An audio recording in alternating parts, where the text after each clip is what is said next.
سڵاو لە مرۆڤە جوانەکان ژیرتان لەگەڵا لە بەرنامەی سفر یەک ژیری ژیرتان لەگەڵا لە چەناڵی یوتیوبی ژیر لە بەرنامەیەکی نوێی سفر یەک ژیری کە ئەڵقەی ژمارە دەیە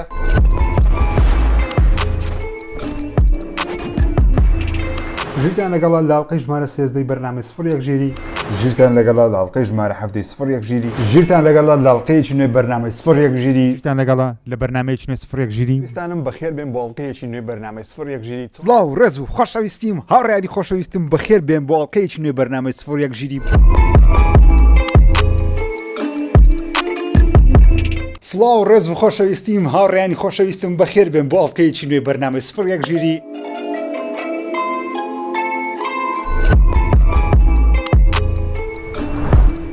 سلام علیکم هاوڕێیانی خۆشەویستم بەخێر بن بۆ ئەڵقەیەکی نوێی بەرنامەی سفر یەک ژیری ئەڵقەی ژمارە 7 تۆمار دەکەم هاوڕێیانی خۆشەویستم بەخێر بن بۆ ڤیدیۆیەکی نوێی بەرنامەی سفر یەک ژیری بەخێرهاتنی هەرەمووتان دەکەم دوگمەی لایک سبسکرایب لە بیر ئەڵقەی ژمارە 100 بێگومان یەکەم جار سپاسی ئێوەی خۆشەویست دەکەم کە بەردەوام لەگەڵم بوون لە پشتگیریەکانتان بەردەوام بوون هەموو هەفتەیەک سەیری بەرنامەی سفر یەک ژیری دەکەن 100 ئەڵقە لەو دوو چاوەوە هاتین ئەو دوو چاوە ئۆکەی خراب نییە سپاس بۆخوا سپاس بۆ ئێوە سپاس بە هەمولایەک وەکو بەڵێنمدا بۆ سپرایزێکی گەورە لەو ئەڵقەی ئاشا دەکەم ئەویش ئاشاکردنی تەرەتەتە پۆدکاستێکی فیلم و سینەمایە بە ناوی شەوی سینەما پۆدکاستی شەوی سینەما لەلایەن خۆمە پێشکەش دەکرێم هەفتەی یەک ڕۆژ هەوڵ دەدەم ڕۆژانی سێشەمبی ئینشاءالله تا ڕۆژەکە بەزەب تاهدید نەکرێ بەڵام هەفتەی داهاتوو دەست پێ دەکەن ئەڵقەی یەکەمی بە شێوە لایڤ ستریم دەبی ڕاستەوخۆ دەبی و خەریکی دروستکردنی گرافیکەکەی و تاوکردنی گرافیکەکەی دەبم یەکشتی زۆر خۆش لە پۆدکاستەی هەیە ئێوە دەتوان ڕاستەوخۆ پرسیار لە ڕێگەی ئیمێڵەوە لە من بنێرن لە ڕێگەی ئیمێڵی askgir@gmail.com هەر پرسیارێکتان هەیە لەسەر فیلم و سینەما بەو شێوە ئەزا عەرزی دەکەم و هەروەها خۆشم قسەی لەسەر دەکەم و وەڵامیشتان دەمەوە ناویشتان دەخوێنمەوە عینی دەوەی جوانتر و باشتر نابینەوە جگە لەوەش هەفتانە هەرچ بابەتێکی نوێی فیلم و سینەما هەبیتن زنجیری تەلەڤیزیۆنی هەبی ریڤیوە خوێنمە هەرچییە لەو بەرنامەیە یاخود لەو پۆدکاستە باسی دەکەم و Red Dead Redemption 2 بە لایڤ ستریم تاوی دەکەن ئینشاءالله چاوتان ماز دەکەم بەرز بە هەواڵەکانی هەفتەیە لە کۆتاییدا ڕۆکستار بە فەرمی باسی GTA داهاتوو دەکەم ئۆکەی پارەتان بخین بۆ ڕۆکستار بزە بە فەرمی چ دەرێتن ئەوە دەنگۆنیەوە قسە نییە هەموو دەنگەکانمان تە ڕاستی بگومان بەڵام ڕۆکستار دەڵێ دەرە زۆربەتان پرسیاری ئەوە لە مەدەکان کەنجینێ بەشەکی نوێی یاریەکانی GTA بڵاو دەکرێتەوە واتە ناڵێ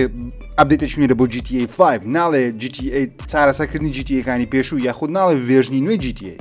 دەڵێ بەشێکی نوێ ئینتری in Grand Theft Auto series okay دەڵێ with every new project دەڵێ لەگەڵ هەر پرۆژەیەکی نوێ هەدەفی ئێمە ئەوەیە کەوە باشترین بابەت یاخود باشترین بەرهەمتان پێشکەش بکەین وەروە ئێمە زۆر خۆمان بەخۆشحاڵ دەزین کەوە ئێستا ئێمە بە فەرمی لە بەرهەمهێنانین بۆ بەشێکی نوێی یاری GTA کە مەقسەد GTA 6 okay هەفتەی ڕابرد پێم گوت okay لە خوارە ڕۆکستار دەڵێم we are look forward to sharing more news as soon as we are ready دەرێ ئێمە زۆر حەز دەکەین بە زووترین کات هەواڵی نوێتان پێ بڵێن لە ڕێگەی سپێتان دەڵێن لە ڕێگەی ڕۆکستار Newswire official detail واتە لە ماڵپەڕی فەرمی ڕۆکستاری ئەکید یەکەم جار GTA 6 بە لۆگۆیە دوایە ئەزە ڕسمە دوایە ترەیلەرە دوایە 2 ساڵ چاوەڕێکە ئەزە بڵێتەوە so دەڵێ ئێمە زۆر دڵخۆشین و بەنای هەموو تیمەکەمانەوە چاڕوان GTA نوێن هاوڕێن خۆشویستم ئەوە بۆ فەرمی GTA نوێ لە بەرەمێنانە بەڵام ناڵە GTA 6 ناڵێ نازانم چی ئەکید GTA 6 ئەکید یعنیەوە هەموو دنیاوە خەریکە شێت دەبی GTA 6 بۆ فەرمی finally گەورەترین یاری لەو هەفتەیە بڵاو دەکرێتەوە یاری Dying Light 2 Stay Human کە لەلایەن ڕەخنەگران پێشوازەشی زۆر باشی لەگریان نمری 80% پێدرایەوە ئەو ریڤیوەرانی کە من هەندێک سەری ڤیدیۆیەکانم کردووە دەڵێن لە ڕووی تەکنیکیەوەن لەسەر PlayStation 5 و Xbox Series X سێ زۆر مۆد بەردەستە مۆدی ڕێزلوشن کە ڕێزلوشنەکەی دەکاتە native 4K وەتە 4K ڕاستەقینە مۆدی کوالەتی بەردەستە کە کوالەتی یاریەکە 1080ە بەڵام سی فرەیمە تارگەتەکان سی فرەیمە چونکە دەیانەوێ ڕێی تریسینگ بەڵام ڕێی تریسینگی وێنەنە وەڵکو ڕێی تریسینگی شادۆ سێبەر بەردەست دەخەن ڕێزلوشنەکەش 30 فرەیمە بەڵام یەک مۆدی 60 فرەیمان هەیە ئەویش بەناوی فریم ڕێیتە کە 60 فرەیمە بەڵام کوالەتی یاریەکەێتە 1920 بە 1080 واتە Full HD 4K لاشتی ئەو مانگەی ئەپدێتێکی نوێ لە بۆ یاری Apex Legends بەناوی Defiance بڵاو دەکرێتەوە کە بە پێی ترایدەرەکانی گەیمەرێکی زۆر چاوەڕوانی یاریەکەی دەکات چەند مۆدێکی نوێ لە خۆ دەگری و کارکتەرێکی نوێژ لە خۆ دەگری بەناوی ماگی کە بێگومان ئەبیلیتی و توانە و تەرتیبات و سیگنەچەر و حرەکەتی بە لە هەشتی ئەو مانگەش بێگومان یاریی دیکەش بڵاو دەکرێتەوە بە ناوی سیفو کە من پێشوەختە یاریەکەم کردیان لە چەناڵیش بەردەستە ڤیدیۆیەک لەسەری کرد سوپاس دە بۆ ستودیۆ بەرەمێنەری یاری سیفو ئەو یاریانە بۆ من تەرخان کرد بەڵام تەنیا پریڤیو بیلد بوو یاریەکە نەبوو تەنیا پریڤیوکەم مندا یارێکی مارشل ئارتە شەڕکردنی دەست و لەقە و پێلەقەیە بەڵام بمری تەمەنت گەورە دەبی و کاتێککە دەگەێت تەمەنی 92 ساڵ دەمری و دەبی دووبارە لە چک پوینتی ڕابردووەوە کە سەرەدای هەرێکی دووبارە دەست پێکەوە یارێکی خۆشە بەڵام تۆزە قورسە ستایلەکی جوانی هەیە ئەگە حەز لە زۆر یاریانێ لە هەشتی مانگ یاریەکە بەردەست دەبێت لەسەر پلیستیشن و PC یاری کرۆسفایر X لەسەر Xbox Series و Xbox One بە فەرمی بڵاو دەکرێتەوە لە چەندی مانگ دەی مانگ ئەو یاریە پێشتری هەبوو بە شێوەی ئۆنلاینی مەڵتیپلەیروانە بەڵام بە شێوەی ستۆریش لەسەر Xbox بڵاو دەکرێتەوە یاریێکی تایبەتی Xboxە گەیمەرێکی زۆر باسی ئەو یاری ناکەوە من یاریەکەش تاقی دەکەم لە چەناڵ ڤیدیۆیش لەسەر دەکەم پێتان نیشان دەم ببین خۆتە بزانانی یاریەکە چۆنە ئۆکەی بین لەسەر گەورەترین هەواڵ کە پێویستی بە ڤیدیۆیەکی تایبەت بوو بەڵام ئەو شەوی کە دەمویست ڤیدیۆی تایبەتەکەی خۆم بڵاوکەمەوە کە بەناوی thank you for me سوپاس دەبم من کە زۆر بەتانشتانەتان بینیوە زۆر ئای بڵمەوەتفەم ڤیدیۆ نازدارەکانم نبینم ڤیدیۆ خراپەکەم دەبینە ئۆکەی کۆمپانیای سۆنی چی کڕیەوە بەنجی کڕیەوە شتێکی زۆر سیر کە نازانم لەبەر چە بەڵام دوای کە فکرم نەکردو ئۆکەی سۆنی کۆمپانیای بەنجی کڕیەوە بەنجی خاوەنی چ ئایپێکی بەناوبانگە دەستنی تووە دەستنی توش یاریی فری تو پڵەیە واتە یاریی لایڤ سرویسە دوای فکرم کردو گوتم ئۆکەی تێدەگەم لەبەر چ سۆنی بەنجی کڕیەوە یاخود سۆنی لەبەر چ کاپکۆم یاخود سکوێر ئینکس یان تیک تو یان هەر کۆمپانیایەک و پابلیشەر و ستودیۆیەکی دیکەی نەکڕیەوە هۆکارەکەی بۆی دەگەڕێتەوە کەەوە سۆنی ڕاستە بەنجی کڕیتەوە بەڵام زیاتر وەکو پارتنەر نەودووە ئێستا حالیان لە ڕاستە سۆنی خاوەندارێتی بەنجی دەکەم بەڵام یاریەکانی بەنجی نابنە ئەکسکلوسیڤی سۆنی واتە ئەو دیڵە بەڵام دانەوەی ئەکسبۆکسی نییە لە بۆ ئاکتیڤیژن و بلیزەردی تەنانەت سۆنی بە فەرمی ڕایگەیاندکەوە تەنان جیم ڕایان سەرۆکی پلیستیشن سەرۆکی SI سۆنی ئینتەراکتیڤ ئینتەرتەینمنت دەڵێ ئەویان هیچ یاریشان تایبەت ناکەین بە پلیستیشن جا قسەی بگومان زۆر قسەی دەکەم بەڵام دوای هەر یاریش تایبەت دەکەم بەڵام مهم دەستنی تو تایبەت نابی بە پلیستیشن ئەستا پلتفۆرمەکان بەردەست دەبێت چونکە بەنجی کاتی خۆی ئەگە لە بیرتانبی خاوەنەکەی چیە بوو مایکرۆسۆفت بوو بەنجی یاری هەیلۆی دروست کردی هەیلۆی ڕەسەن بەنجی دروستی کردیە بەڵام لە مایکرۆسۆفتی زیابوون نچونە لای ئاکتیڤیژنی لەگە ئاکتیڤیژنی مشکلە لە بۆ دروست بێت دەستنی تو ئەو شتانە لەوانیش زیابووینەوە بوونە ئیندیپێندنس سەر بەخۆ ئێستا خۆیان بە سۆنیەوە گرتیە بە 3.6 ملیار دۆلاری و لەو پارەیەش 3.6 ملیار دۆلاری سۆنی ڕایگەیاندێکەوە 1.2 ملیار دۆلاری دەداتە کارمەندەکانی بەنجی وەکو بەونسێک تاوەکو کۆمپانیاکە بەجێ نێڵن هەموو شتەکان وەکو خۆی ببینێتەوە تقریبان هەر کارمەندی نزیکەی ملیۆنە دۆلاری بەبەر دەکەوی ئەگەر بەعدالەت دابەش بکرێت بەڵام بەعدالەت دابەش ناکرێت بروهێ لە کەسێکی میمترەوە مهمترە شتانە مهم پارێکی زۆر لە خۆیان قازانج دەکەن سو ئەو ڕێکەوتنە ئەو مانای دەکەوە سۆنی دەبێتە ناو دنیا لایڤ سرویس هەرچەندە بەخۆی لە دنیا لایڤ سرویسێ لایڤ سرویس دواتە چێ واتس لایڤ سرویس لایڤ سرویس یاتە یاری ئۆنلاینی مەڵتیپلەیەر زۆر جاری چیرۆکی لەگەڵە هاوشێوەی دەستنی تو دیڤیژن 2 ئەو زۆر یاریانەیە کەەوە ستۆریان هەیە بەڵام بە شێوەی ئۆنلاینیش درێژەی پێدەدرێت بۆ چەندین ساڵ سۆنی یاری گەورەی سینگل پلەیەری هیچ کێشەی لە یاریی وەکو گادۆڤار لاستۆڤەس و ئەوانە نییە بەڵام لەو مەجالی لایڤ سرویسەی پێویستی بە کۆمپانیایە کە پێویستی بە بەهرەیەکە ئەگە پێتان خۆش پێتان ناخۆش بی دەستنی لەوانێ من بخۆم عاشقی دەستنی نەبم بەڵام زۆرترین گەیمەری FPSی هەیە لە PC چەندین ساڵە بە بەردەوامی کە شتێکی سەیرە و ئەو جەماعەتی بەنجێر شیوادارم شتی باش لە بۆ سۆنی و پلیستیشنی بکەن بەڵام وەکوتم ئەوە وەڵام دانەوەی ئەکسبۆکسی نییە جیم ڕایان دەڵێ لە داهاتوو وەڵامی دیکەمان دەبی وەڵامەکەشیان چییە کڕینی ستودیۆ پبلیشەری زیاتر ئەرزنە پێمان سەیر بوو کە سۆنی پبلیشەر بکڕی سۆنی عادەتەن ستودیۆ دەکڕی ئەو ستودیۆیانەش دەکڕیکەوە چەندی ساڵە کاری لەگەڵ دەکەن بلو پۆینتی کڕیەوە کە چەندی ساڵە کاری لەگە دەکەن ئینسۆمنیاچی کڕیەوە کە چەندی ساڵە کاری لەگە دەکەن ستودیۆی دەکڕی بەهرەی دەکڕی دەک پبلیشەر ئەو کۆمپانیای گەیم بڵاو دەکاتەوە بەڵام پێم سەرێ بەنجی کڕی بەمجی هەندێکتە پبلیشەر وەم ستودیۆشی هەیە سو دەداهاتوو یان سکوێر ئینکس یان کاپکۆم یان کۆنامی کەمان کۆنامی بکڕەوە کۆنامی تۆنێک ئایپی باشی هەیە سۆنیەوە کە عەسەبی مەکە دای هەر لەو هەفتەیە تیمی پلیستیشن و دیسکۆرد بە فەرمی ڕایانگەیاندکەوە ئێستا لەمە دووە ینی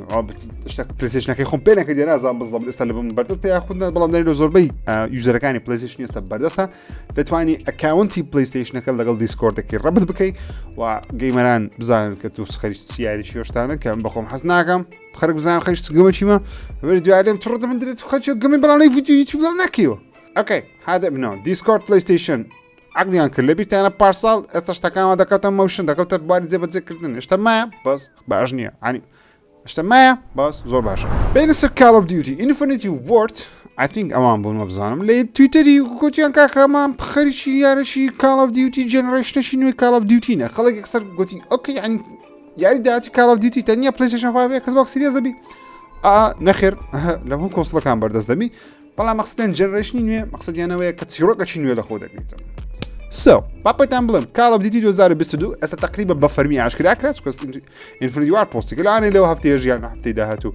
بە فەرمی تیزەر و پۆستەر و تەرتیب شتی لێ ببینێ بەپێی دەنگۆیەکان بی بەپێی ئەو لیکەرانە بی بەپێی سەرچاوەکانی خۆم بی کە لە ئینتەرنێت بەردەستیان دەخەم Call of Duty 2022 پەیوەندی بە کارتێڵی دەبی پەیوەندی بە مافیای مەکسیکی دەبی بە درەگ دەبی بە کارتێڵ یعنی مافیای تریاک و حەشیش و کۆکاین و ئەوشتانەی مەکسیکیەکان دەبیتن لە 2020 بڵاوەکەشتەوە Modern Warfare 2 دەبی پەیوەندی بە کارتێڵی دەبی بە مەکسیکی دەبی ماپی کۆن دووبارە دەگەڕێتەوە چیرۆکەشی شازی دەی بە حساب و کتاب بەڵام ئەوا دەبی یاخودنا I don't know okay just دەنگۆیە باشە اوكي هذا بنوده لە گروپی ژیر کمیونیتی پۆستم کرد کە تایبەتە بە GT7 تایبەت بە GT7 ئەفتەکانی داهاتوو ئەگەر یە ستیت ئۆف پلەیشکە ببینین ئەویان بە تۆزە گەورەتر و باشتر بی بەڵام جارێ GT7 ژارێکی زۆر گەورە زەبەلا ئەتوانین بڵین گادفادەری هەموو یارە چێبەرچێکانە لەبەرەوەی پێم وابی یەکەم یاری 3D لێخوڕی ئۆتۆمبیلە لەسەر PlayStation 1 بەردەست بوو پێم وابی نازانەوە زانیاری ڕاستە یاخودە بەڵام پێم وابی گادفادەری هەموو یارە چێبەرچێکانە من وەک خۆم عاشقی یاری چێبەرچێ ئۆتۆمبیل نیم بەڵام GT7 زۆرشتی سەرنجاکێشی تێدا یەکێک لەوانە ڕێی ترێسینگە لە کاتی یاری هەرچەندە مۆدە یاریەکەی دەکاتە سی فریم بەڵام ڕێی ترێسینگی یاریە و هەروەها مشینی هەیە مشنەکان وا دەکات ئۆتۆمبیلی زیاتر بەردەست بخێت بەڵام نەک بە شێوەی فۆرزای شێوی سیمولیشنێکی تۆزە سەبرتر یعنی فۆرزا تۆنێک ئۆتۆمبیلت پێکەوە دەداتی ئەویان نە ئۆتۆمبیل دوو ئۆتۆمبیلەکە بە تەواوەتی تێدەگەی ئەپگرێدی دەکەی واتە لەگەڵ فۆرزای جیایە لەبەرەوەی ئەوە real time simulationە ئەویتکەیان just fun simulationە فۆرزاش دەکرێەوە های لێ بکرێ بەڵام هیم لێک جیانە ئۆکەی بەراوردیان مەکەم بێکەوە دوێ ڕقسان دەکەم جای دەروی بەراورد مەکەم مەرە فۆرزا لەوەی جوانترە ئەوە لەوەی جوانترە ئۆکەی زۆر جیاوازن GT7 ستیت ئۆف پلەیکی جوانیان لە بۆی کردن تا کۆتای بینەر بوو و لەوانەش یاریەکە لە ڕۆژێکم پری ئۆردەر بکەم ئەگەری هەیە قسەکردن لەسەر ستیت ئۆف پلەی لەو هەفتەیە شۆکەیسێکی دیکە بەڕێوەچ لە بۆ یاری Ghostwire Tokyo لەلایەن جەماعەتی بەثێزدای مایکرۆسۆفتی لەو پلەیستیشنی کرا Ghostwire Tokyo چەند زانیاریشی نێمانە سەری بەردەست خست بێگومان دەمان زانی یاریەکە کامێرەی کەسی یەکەمە و ماجیکە واتە بەدەستت حرەکە شتی دەکەین و هەندێک جوڵەت هەیە و جوڵەکانیش جۆرە پاور و هێزەکە پێ دەبرای ئۆفۆریەم ئیتھیریەم لەگە بیتکۆین شتی ئیتھریەم زۆر لەگەر ئەو ناوشانە تێکەڵ بووە لەڕێگەی ئەو دراوەی کە لە ناو یاریەکەی وەردەگری وا دەکەیتەوە توانایەکانی خۆت بەقوتر بکەی یاخود توانای نوێ وەربگریم و جەمپت هەیە لە بۆ سەباڵەخانەی و دێوە و نازانم تو شەڕ و تەرتیبات و ماجێک بەکاری ناو سەحر تەرتیبات بشت سەرنجاکێش دیارە بەڵام باوەڕ ناکەم کۆپێکی زۆی لێ بفرۆشتی Ghostwire Tokyo جەوێکی تۆزە ترسناشی هەیە لە بەرەوەی باسی شاری تۆکیۆ دەکات دوای ئەوەی کە خەڵکەکەی بەهۆی شتێکەوە بوون تەنیا مەخلوقی زیاواز لەناو شارەکەی ماینە بزەبت نازانین یاریەکە کو دەبی پێم وایە یاریشی 50 بە 50 دەبی پێم وانە سەرکەوتوی یاریبی پێشمانی خراپترین یاریبی زانستبی کاپکۆم یاری Resident Evil 4 هەر ریمێک ناکاتەوە ئەسەن لە بەرەمێنانە بەڵام هیم هەر تاخیری دەکەم و ڕیماستەریشی نەکردیتەوە گەیمەران گوتیان کاپکۆم ئۆکەی دانیشە ئەمە ڕیماستەری دەکەینەوە بەلاش دەدەین هەموو گەیمەرانیش ئۆکەی ئێستا ڤێرژنی Resident Evil 4 HD Remaster Edition یاخود فان Remaster Edition ئێستا لە ئینتەرنێت لەو PC بەردەستە ئاکواڵەتی یاریەکەیان زۆر جوان کردیە تێکشەرەکانیان زۆر جوان کردی ئەو گروپەی ئەو کاریان کردی دەڵێن 9000 کاژمێرمان پێچووە تاوەکو هەموو یاریەکەمان تێکشەرەکانمان بە فۆتۆشۆپی چا کردێ کە دەڵێن نزیکی 4300 تا 5600 فایلی فۆتۆشۆپی دەستکاری کردیە کواڵیان بەرز کردەوە تێکشەرەکەیان پاک کردەوە کارێکی باشیان کردیە و زۆر جوان دیارە هیوادارم پارێکی باش قازانکان کاپکەم لەوانەیە بیانداتە دادگەی و پارەکان هەموو لێ بستێنی و لە نەگەڕە هیچ شتێکی قازانز بکەن کاپکەم عادەتی شتە قۆڕانەیە بامجێ کاپکۆن دم ئەو جەماعەتی دەین بکەنە خۆم تاعینیان دەکەم وەرن بە فەرمی دەبم ڕیماستەرکەنەوە ستودیۆ وەرنەر برۆس ڕایگەیاندکەوە یاری Suicide Squad Kill the Justice League بە فەرمی دواخرا لە بۆ 2023 ئەو کاری دواخستنەکەشی بە ئەوی دەگەڕێتەوە بە بڕای من هەرچنە دەڵێن بەهۆی کۆڕۆنا و دام مەزبوطنی ئەوشتانە بەڵام بۆی دەگەرێت دانەوێت زیاتر فۆکس بخەنە سەر دوو یاری گەوری خۆیان کە سەبڵاوی دەکەنەوە ئەویش هاری پۆتەرە ئەوەی هاگوارتس لێگەسی لەگەڵ یاری گۆثەم نایتس کە سێ یاری لەلایەن ستودیۆ وەرنەر برۆس لە یەک ساڵ لە یەک ماوەی پێم وابی زۆرە و پێویستە قەڵی دوا خراپە ئەو من یاری سوساید سکواد کیل ذا جاستس لیگەکەم ڕۆژێکم دەکرد لەبەرەوەی زۆر سەنساش جوان دیارە بەڵام دواخستنی باشتر لەبەرەوەی هاگوارتس لێگەسی بە ملیۆنان کۆپی دەفرۆشێ گۆثەم نایتس بە ملیۆنان کۆپی دەفرۆشێ کیل ذا جاستس لیگی خەسارەکە زۆر باشتر دەبێت و ڕۆکستەدیش تۆزە ئیسراحەتتر دەبێت زیاتر لە 150,000 کەس هەڵسانەکە ئیمزاکەوە دەکەنەوە بۆ ئەوەی بەشی دۆم یاری دەیز گۆن تو بەرهەم بێتن کە پێم وانە سڵنیە و کارە بکە لەبەرەوەی یاریە سەرەتای بڵاوبوونەوەی دەنگدانەوە و کاردانەوەی گەوری دروست نەکرد هەرچەندە کۆپێکی باشی دەفرۆشە تا کۆتایی بەڵام دەنگدانەوەی گەوری دروست نەکردەوە سۆنی عادەتی وایە هەر یاریەک دەنگدانەوەی گەورە دروست نەکەم و ڕێتینگەکی زۆر بەرزی نەبی وە گەیمەرانە سۆشەڵ میدیا زۆر بە گەورەی باسی نەکەن و یاریەکە لە ڕۆژێکەکەم پری ئۆردەری زۆر نەبی بەشی دەمرێ دروست ناکە و نمونەش زۆرە دەیز گۆنژێکە لەو قوربانیانە ئەگەر مەقسەدەمەوە نییە کە یاریش خراپە ئۆکەی خۆشەویستانم زۆر سپاسان دەکەم بۆ بینینی ئەوە قیاش چاوتان ماز دەکەم هیوادارم بەدڵتان ببی ئەڵقیژمانە 100 بوو زۆر دڵخۆشم 100 ئەڵقا لەسەر یەک 100 هەفتە لەسەر یەک خزمەتتان بکەم بە هەواڵی ڤیدیۆ گیم زۆر جار لە ئەڵقەکان لەوانەیە بە هەمان ئەو ئینەرژی نەبم کە پێویستە هۆکارەکەشی بۆی دەگەڕێتەوە کە پتانزان سێچار داوام هەیە لە بەیانیەوە دەبێت خێست سپێن زوو داوامی کولی دابێت کار ئیشێ بکەیت پارە پیاکەی دەشان بێ و ماری شوێ لە خۆ 2 ساعتت هەیە 2 ساعتەکەیت یان گەیمی دەکەین یان ڤیدیۆچ دەکەی مۆنتاژ دەکەی بڵاو دەکەیەوە یانی شەمشە فیلمەکی دەکەی ڕیڤیو دەکەی بڵاو دەکەی یان 2 ساعتم هەیە ئەوم گارەگاریم هەم بە 2 ساعت دەکەم یوتیوب منم 2 ساعت ئەگەر 6 ساعت مەبی وەختەی زیاد چاوتان ماز دەکەم ئەو خۆشەویستە بوونە خاوەنی $10 بە $10 ناوان بۆ بنێرن لە سناپچات دیاریەکانی خۆتان ببەنەوە